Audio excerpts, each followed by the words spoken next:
如此跟你青罗妹妹说话，拿我刑杖来！是婉婉错了，婉婉愿意离开年公子。从今往后，婉婉再也不出现在您面前碍眼了。求穆小姐大人大量，开恩放过年公子吧。他惯是擅长这种手段。姑娘，你没事吧？他惯是会用这楚楚可怜的样子将我架在火上烤。青离自知高攀不起武安侯府，愿成全世子，另寻沧海。你我还有自幼长大的情分，我并不想因为此事让两家成为死敌，这是御赐的伤药。穆青离，算你识相。若是你当时为难婉婉，我定与你不死不休。如此难堪，我与他青梅竹马的情谊被撕了个粉碎。我的大度与端庄维护住了太师府的颜面，可自己到底被池景年连累了名声。你们猜穆青离何时会放下脸面，求回婚约？我打赌就3天。小姐，郡主的请帖，替我拒了吧。好孩子，先去你洛阳的外父家散散心。这一走就是3年。宴会的帖子根本就没有送去武安侯府，他竟不请自来。回来怎的也不说一声，我也好去城郊接你。前些日子京城下了大雪，路难走。池景年不会不知道女子的名节有多重要，被退了婚的女子，哪怕错不在她，也会遭受世人的非议和嘲弄。如今他又装出一副什么都没有发生的样子，让我如何能不怀疑他的目的？当初是我太年轻，太鲁莽，伤害了你，都是我的错。所以我今日厚颜无耻过来，只想求你一个原谅。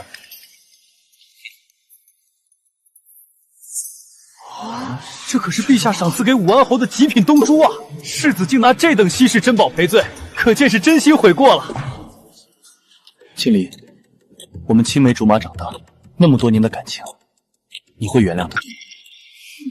穆小姐怎会是斤斤计较之人？武安侯世子多虑了，池世子文武双全，冠绝京城，如今愿意放下身段求和，穆小姐定然消气了。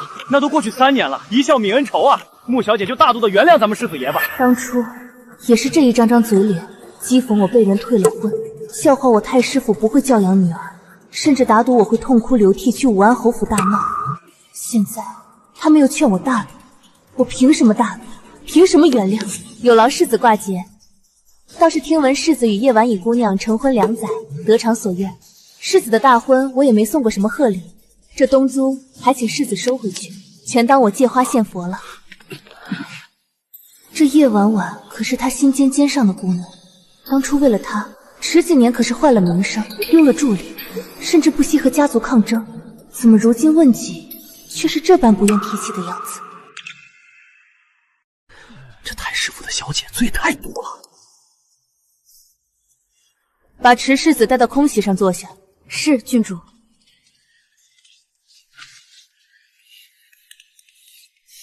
早知今日，何必当初？真当别人是任你呼来喝走的物件吗？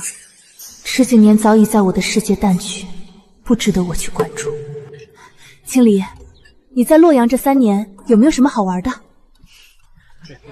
洛阳虽比不得京城繁华，却更多了些自由和烟火气息。夜里也没有宵禁，都是西市，可以在灯火通明中热闹一整晚。果然还是南边的风水养人，青离可比以前更加明媚活泼了。那些年我们在一起的时候，你总是端着大家闺秀的架子，让人见了就想欺负一下。从前怎么没发现？武安侯世子竟是这般没皮没脸的人，不请自来，还敢在这里大放厥词。有一年踏青，你的纸鸢落在了我家树上，明明你踮起脚就能够到，却哭着跑来寻我。怎么偏偏落得那么高？景年哥哥，能否替我将纸鸢取下来？一些陈年旧事，我倒是不太记得了。世子若是喜欢放纸鸢，可以和世子夫人一起踏青，放纸鸢，速速回场。咦，世子今日怎么没带上世子夫人？连我的吉吉利都一定要带上的人，现在大婚了，竟然藏着掖着，是怕人抢了去吗？武安侯世子夫人是何模样了？3年前能引得世子不顾一切，想必如今应是更加美艳动人才对。那可真是太美艳了，好像要把整个武安侯府的金银珠宝全都披在身上。他不喜热闹，正在府中学刺绣。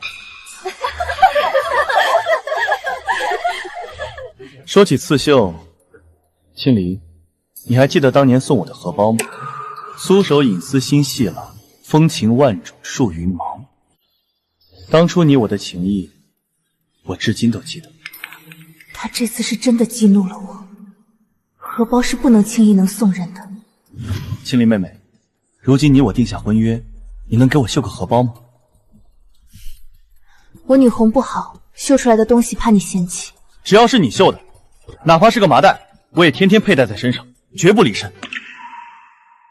当年我想着婚约已成，给自己未婚夫做个荷包也是理所应当，哪料到婚事有变，那荷包就成了不明不白的东西。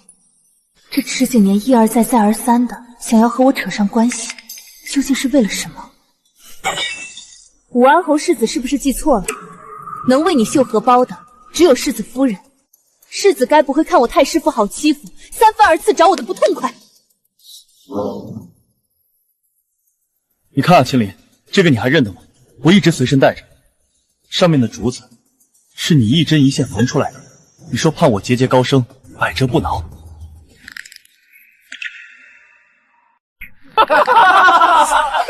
这就是太师府千金的手艺。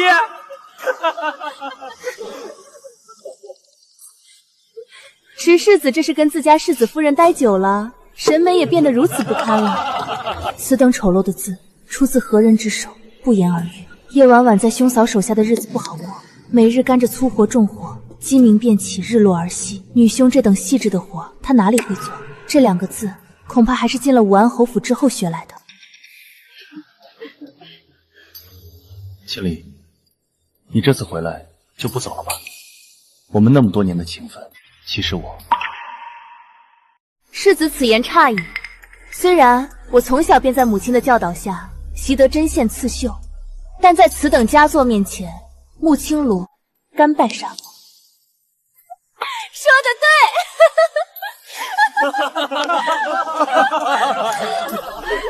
对！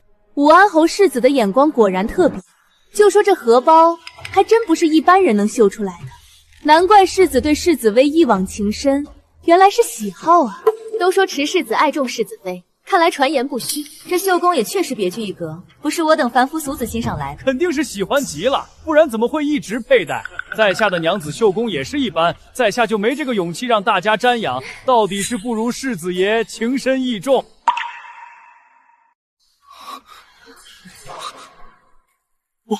不是这个，我一直系在腰间的，分明是……青离，我是真的拿错了，我心里……武安侯世子夫人到。世子夫人，我都有些好奇，这是哪家皇家寺院里的佛像跑出来了？难怪落雪方才笑得那么古怪，到底是小门小户出身，突然荣华富贵加身，恨不得把能穿的、能戴的全都挂在身上。叶婉婉的变化真是太大了，我差点都没认出她。其实，官道上的英雄救美，根本就不是我第一次见她。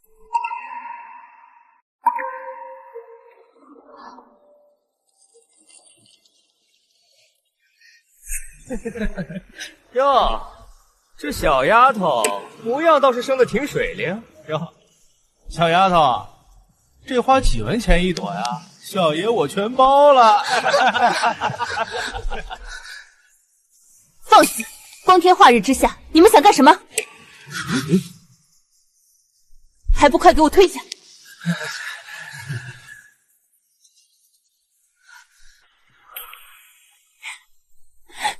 多谢公子救命之恩，举手之劳罢了，赶紧走吧。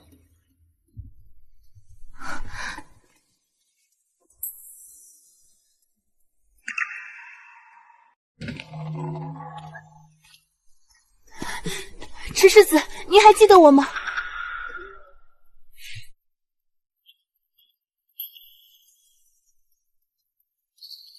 小姐，要不要我去问问世子身边的人？不必了，一个女子的情窦初开罢了，不需几日，也许就散了。不成想，就是这么一个出身低微的女子，硬是凭借自己的异乎寻常，得了池景年的青睐。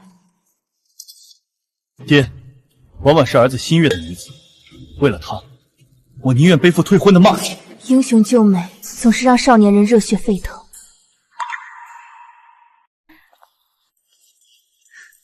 上次在贵妃的生辰宴上，她也是这么丢人现眼的。这次浑身上下挂的，竟然比那次还多，肯定是专门显摆给你看的。池景年，这就是你不惜羞辱我，也要八抬大轿娶进门的真爱。我明明警告过他今日不准出门，他非要打扮成这副模样来这里丢我的脸。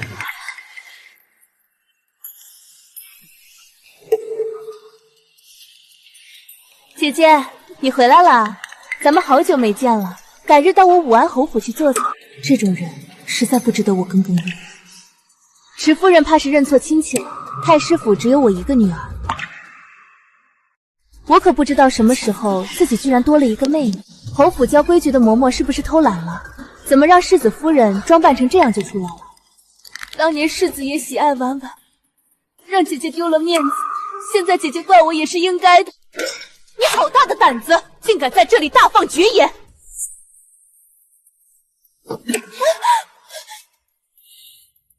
你来做什么？我不是让你老老实实的待在侯府里吗？这里是郡主给我办的宴席，池世子无论是耍威风，还是管教夫人，都该回侯府去。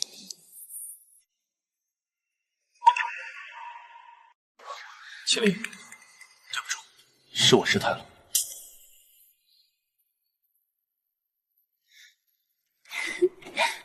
世子爷，您别生气嘛。我听说穆姐姐回来了，你们在这里给她接风，正巧今早温泉庄子上送了些新鲜的石榴，给没吃过的各位尝尝鲜。他刚才说什么？给咱们尝鲜？几个破石榴，真是可笑。兄长说石榴寓意多子多福，让咱们赶紧生个小世子出来呢。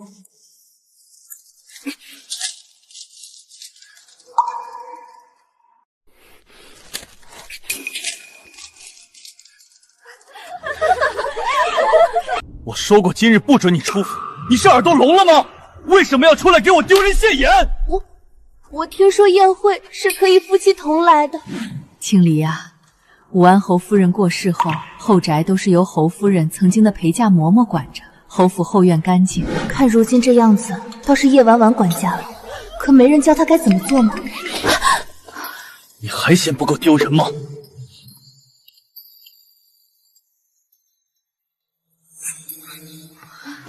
我问你，我原来的荷包呢？你把它藏到哪里去了？快还给我！我已经在努力练习刺绣了，这个你要是不喜欢，等我给你绣个更好看的。我问你以前的那个荷包呢？那个太旧了，我就烧掉了。烧掉？你居然把它烧了！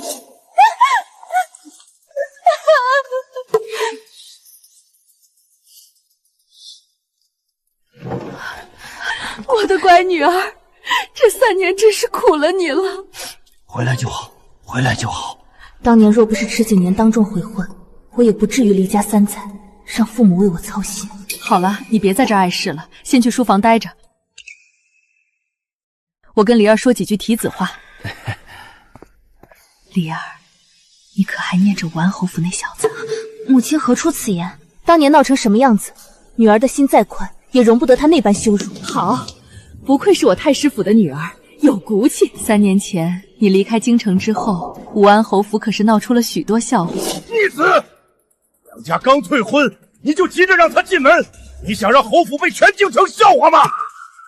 非要娶那个采花女，就别怪我不认你这个儿子。婉婉是个好姑娘，若我今生娶不到婉婉，我就再也不踏进侯府半步。逆子！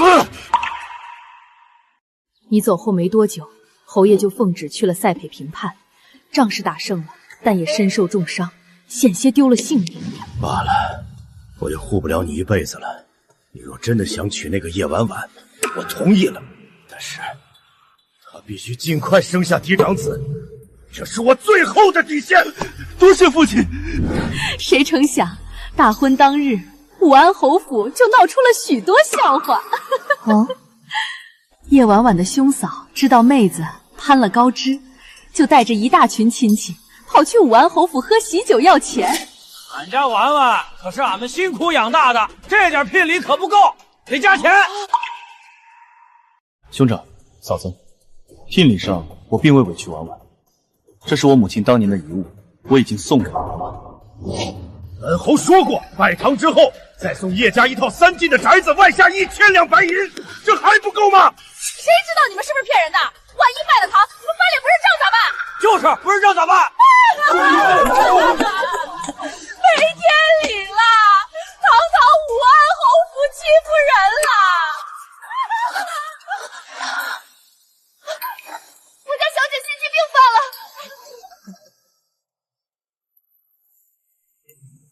池世子，你娶了叶家女就是叶家婿，还不赶紧跪下给你岳父岳母磕头！你们，我堂堂武安侯世子，竟然让我跪拜2个市井小人！傻千刀的，连岳父岳母的领辈都砸！都是个没娘养的，你咋就比俺们高贵？侯府欺人太甚了！走，咱们去衙门告他们武安侯府仗势欺人！哥哥，嫂子，你们真是……快传府仪！今天这场面比当初太师府小姐被退婚还精彩呢。娶了太师府的小姐，何至于此？到底6礼已过，叶婉婉算是嫁进了侯府。没这么简单吧？当然，这没过多久啊，叶家兄嫂就仗着武安侯府开始招摇闯骗。据说他们刚成亲的那年，池景年为叶家解决了许多烂摊子。姓叶的，你欠的银两啥时候还？我妹子是武安侯世子夫人，还能少了你的？去侯府找我妹夫要。拿不出印子钱就滚蛋！这可是侯府的买卖。记着，去武安侯府要钱。花销竟比往年多了几倍。白嬷嬷，去账房再给我哥嫂支3000两银子。夫人，您不懂管家也就罢了，如今又任由外戚吸干侯府，老奴就算拼死也要阻拦。你敢这么跟我说话？白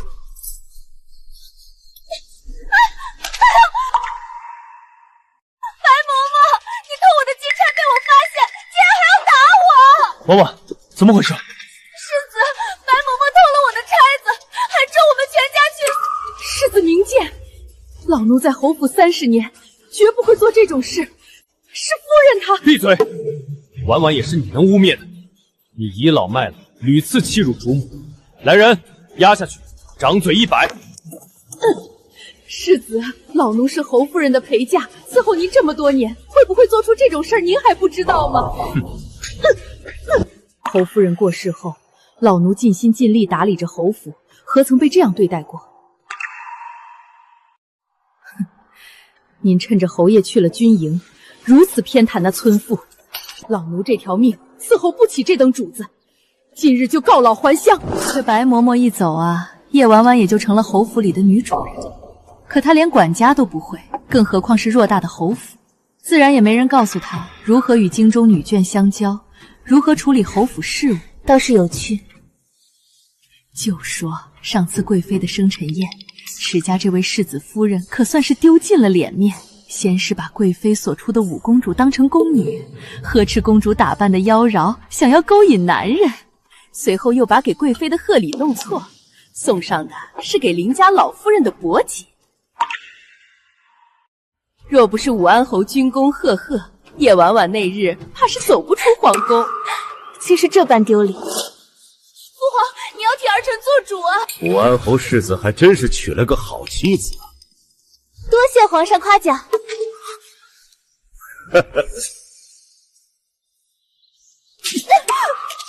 世子爷，你怎能如此粗俗无礼，毫无教养，像个跳梁小丑一般，让侯府丢了这么大的脸？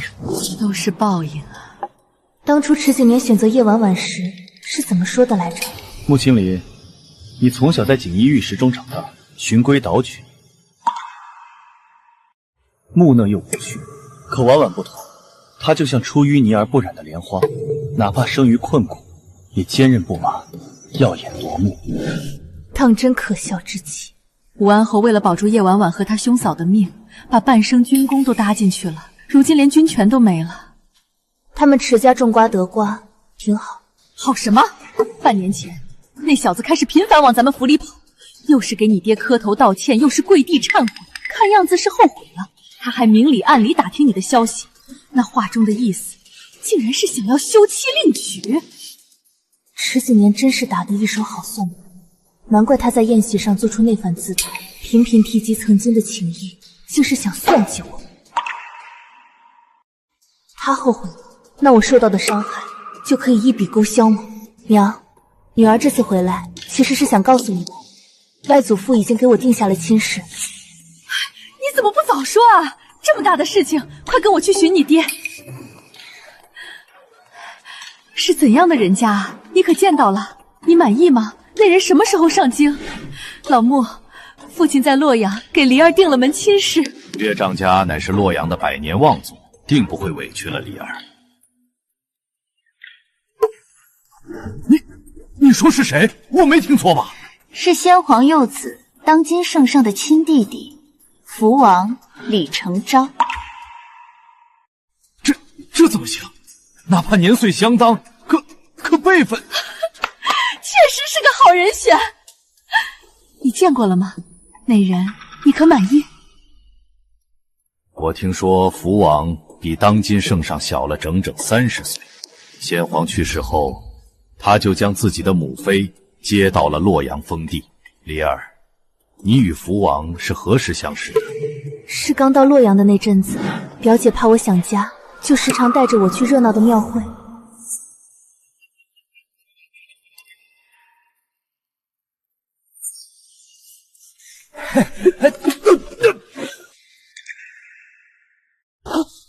你谁啊？我警告你们，不要以为人多就可以欺凌他人。后来我才知道，那人竟是福王李成昭。我打的人也是洛阳有头有脸的世家公子。你都已经习惯了，全洛阳的贵女都快相看了个遍了，这也不行，那也不行，你到底想要什么样的？我看上了宇阳周氏的外孙。真的？那太好了，立刻去请媒人上门。你上回打了他们，可就不能打我了。那是自然。我现在的名声竟如此幽憾吗？他一回去就告诉云太妃，此生非我不娶。云太妃对我也满意得很，催着外祖父赶紧把婚事定下来。他已经在上京的路上了，说要先去宫里请一道赐婚圣旨。哈哈，这可是天大的体面啊！是啊，看来殿下是重视咱们梨儿的。青离才回来没几天，这迟几年都已经登门了好几次，每次都有各种理由，幸好都被我打出去了。可现在京中已流言，说武安侯府要和咱们太师府重结连理。如果可以，我根本不想再和他们武安侯府有任何交集。可林老夫人停官7期49日之后，要在众多宾客的见证时发葬。迟景年和叶婉婉也在受邀之列，算他还有点脑子，没傻到在别人的葬礼上花枝招展的招惹是非。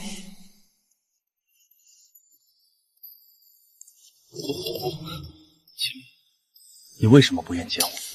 我一个未出阁的女子，怎能私见外男？我怎么是外男呢？你我有婚约，若是我当年娶的人是你，世子慎言！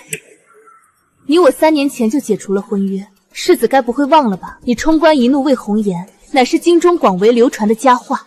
可惜我和李成昭的婚事还未完全定下来，不好拿到台面上说。青离，我后悔了。你可不可以再给我一次机会？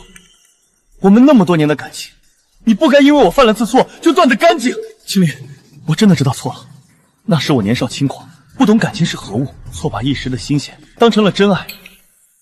3年来你也不曾许配人家，难道不就是因为忘不掉我，等我回心转意吗？我知道你怪我及地礼上让你落了面子，我答应你，一定重新给你个盛大的婚宴，把当年你丢失的面子全都补回来。至于叶婉婉，你不要担心，我早就想要休息了。从她嫁入侯府，就把侯府搞得鸡犬不宁。她家那些亲戚几乎每日都要上门打秋风，她的兄嫂更是泼皮无赖，就连她自己也只会给我侯府丢人现眼。经理，你听我把话说完。可以。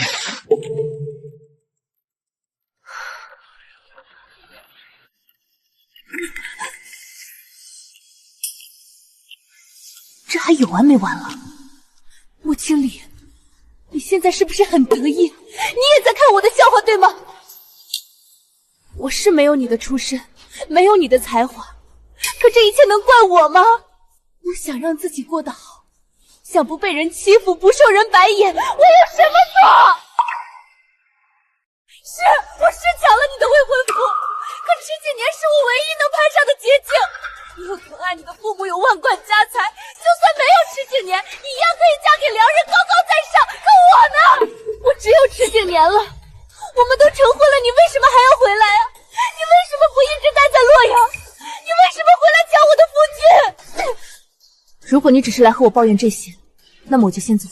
10几年说，当年是因为我让你丢了面子，他要我必须亲自来和你道歉，并且告诉你，他会将我贬弃为妾，然后娶你为妻，娶你为妻，你满意了吗？你居然答应了，不答应的话，他就要休妻，彻底不要我了。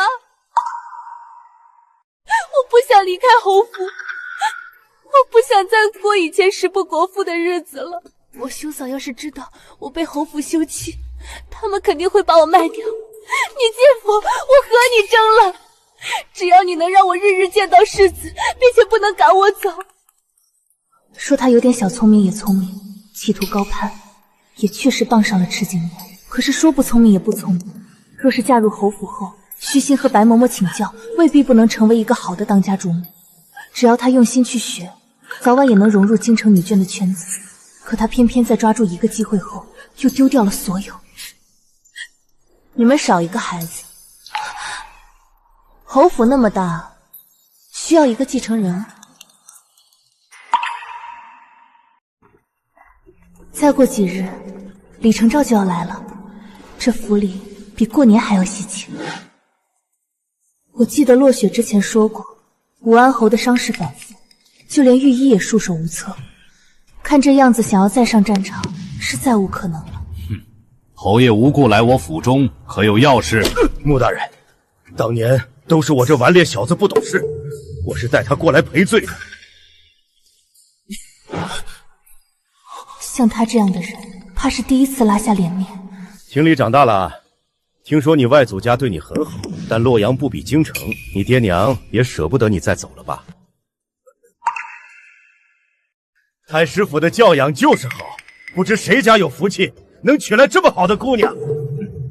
说起来，近日朝中发生了不少趣事，咱们今日不论其他，只谈风月与朝局。除了祭拜祠堂，我何时跪过这么久？穆大人，朝局之事咱们改日再议。今日在下前来，其实是有个不情之请。既然是不情之请，那就不要说了吧。穆大人说笑了，景年他是真的知道错了，毕竟也是过去那么多年的事情了，就让他过去吧。青离的年纪也不小了，要不就把青鸾嫁给景年吧。景年以前那段婚事不作数，青罗与他的婚约在先，才是真正的原配妻子。至于叶氏，我会把她安排到庄子上，绝不会让她出现在青卢面前碍眼。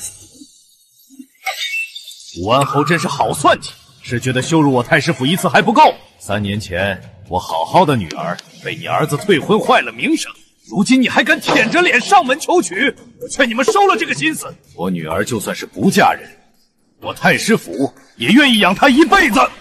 我已经道歉了，你还要我怎么样？我也承诺给你一个盛大的婚宴，你为何还要为难我们？你早晚都要嫁给我，这般任性，岂不是坏了你我夫妻情分？我父亲都保证叶婉婉不会碍你的眼，你还在计较什么？你已年满18，除了我，还有谁会要？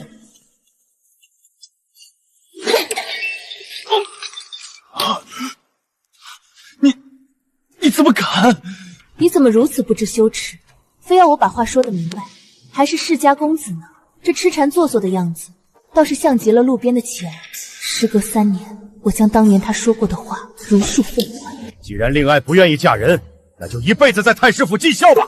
本侯倒想看看，我们武安侯府得不到的人，哪个敢娶？父亲说的是，侯府战功赫赫，岂是蜗居京城的太师府能比？穆清离，你可要想好了，这京城里谁敢和武安侯府作对？你不嫁我，谁敢娶你？待到你父母过世，无依无靠，虎佛青灯就是你最后的归宿。沉稳自助都是假象，他依旧是那个眼高于顶的侯府世子，从未变过。清离，有本王在，谁也休想欺你半分。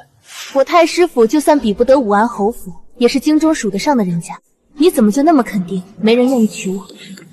穆清离，既然你不识好歹，那咱们就走着瞧。圣旨到！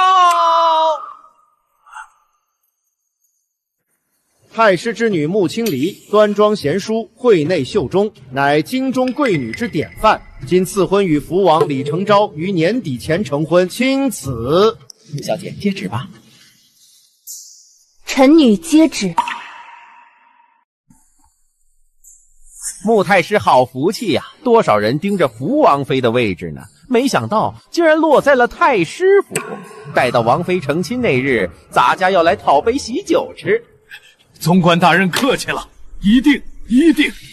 公公辛苦，这点心意还请收下。穆大人客气了，恭喜穆大人，咱家这就回宫复命了。福王，你何时与福王暗通关雎？好啊，穆清离，我就说你为何不愿嫁我，原来是早有了新欢。你可真是好手段，竟然能哄得福王求来圣旨。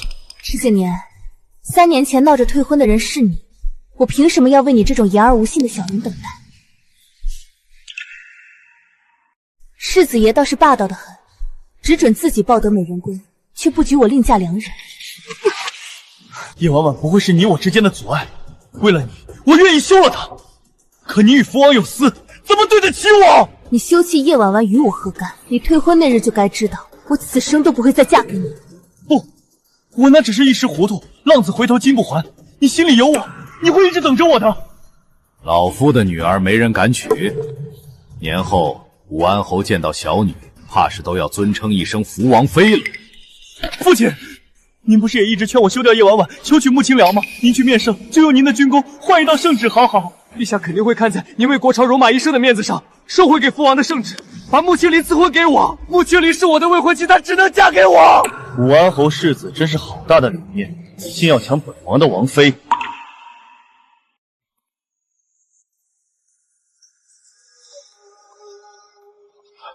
殿下，今日被皇兄多留了些时辰，刚出宫我就赶来了。福王可知，穆清离是在下的未婚妻。哦，青罗是世子的未婚妻，那么婚书可在？那么信物可？既没有婚书，又没有信物，空口白牙就诬女子轻孕，你可知罪？都是犬子胡说，请王爷和王妃见谅，在下这就带犬子离开，回府后定会严加管教。他倒是个会见风使舵的。刚才听到世子的话，是想请武安侯进宫用军功换赐婚的圣旨。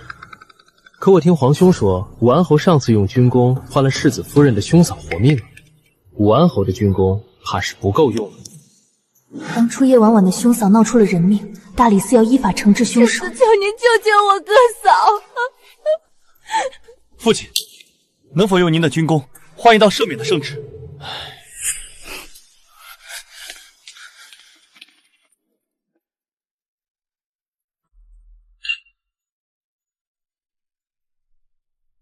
哈哈哈哈！殿下好酒量。岳父大人放心，我定会真心对丽儿，绝不会让她受委屈。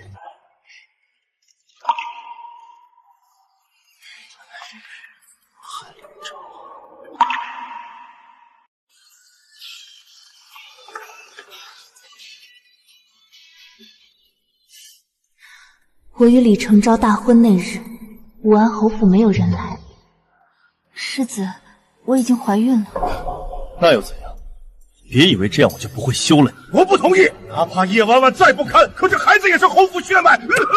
父亲，您的伤势更严重了。皇上为了安抚侯府，虽然允许部将等袭爵，但却拿走了军权。现在外面都是看侯府笑话的。这个孩子必须保住，这是爹唯一的希望了。我知道了，父亲。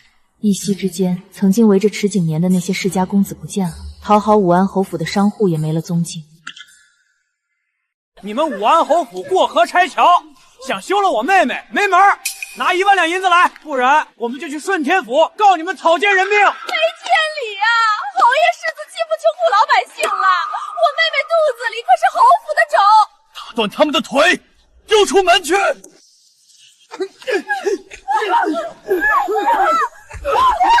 子，求您手下留情，放过我兄嫂吧！不可能！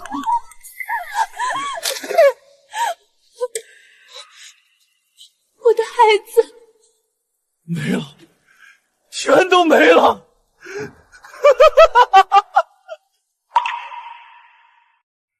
到底怎么回事？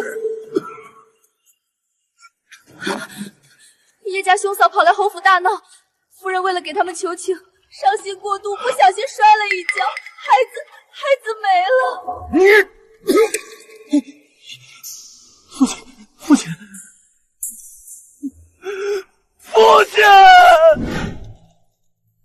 武安侯世子不孝不悌，气死生父，德行有亏，即收回武安侯世袭，爵贬池景年为白衣，钦此。草命皆止。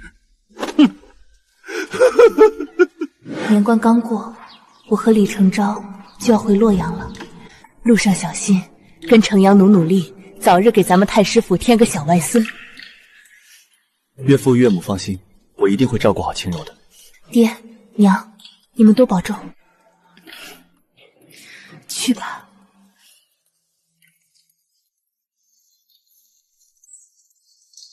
怎么是他？青离，我后悔了，求你别走。云太妃早就来信，说备好了我最爱吃的鲈鱼，就等我回去了。